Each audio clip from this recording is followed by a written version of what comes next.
महामानव डॉक्टर बाबासाहेब आंबेडकर यांच्या जयंतीचे औचित्य साधून धुळे शहरातील जिल्हा रुग्णालयात रुग्ण व नातेवाईकांसाठी एक उपयुक्त उपक्रम राबविण्यात आला आहे।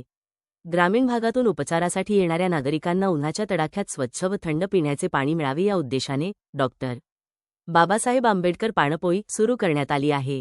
ही पाणपोई सामाजिक बांधिलकी जपत प्रथमच उभारण्यात आली असून तिचे उद्घाटन जिल्हा रुग्णालयातील ओपीडीजवळ संपन्न झाले।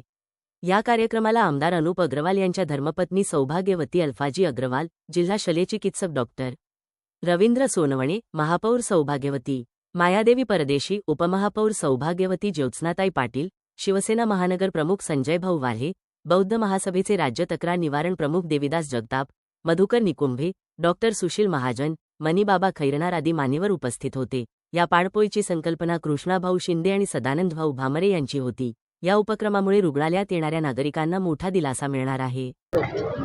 आज दिनांक 23 एप्रिल 2026 रोजी जिल्हा रुग्णालय धुळे येथील आवारात ओपीडी कॅम्पसमध्ये पाणपोईचे उद्घाटन करण्यात आले आहे।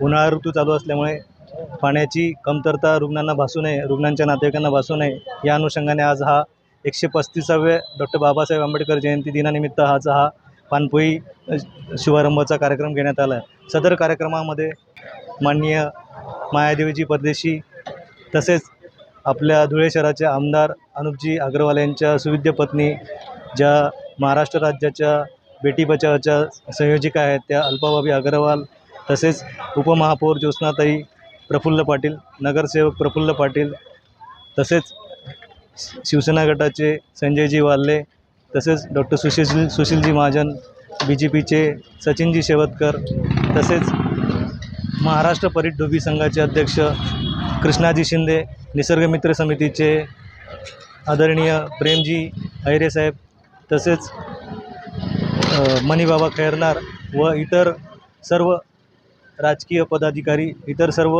सामाजिक क्षेत्रात कार्यरत असलेले संघटनेचे पदाधिकारी या ठिकाणी उपस्थित होते। सदरचा कार्यक्रम हा अतिशय उत्साहात संपन्न झाला। याचा रुग्णसेवेवर निश्चितच सकारात्मक परिणाम दिसून येईल आणि उन्हाळ्या ऋतूत गोरगरीब जनतेची, पेशंटची सेवा देणाऱ्या येणाऱ्या नातेवाईकांची पिण्याच्या पाण्याची सोय या ठिकाणी आज उपलब्ध करून देण्यात आली आहे।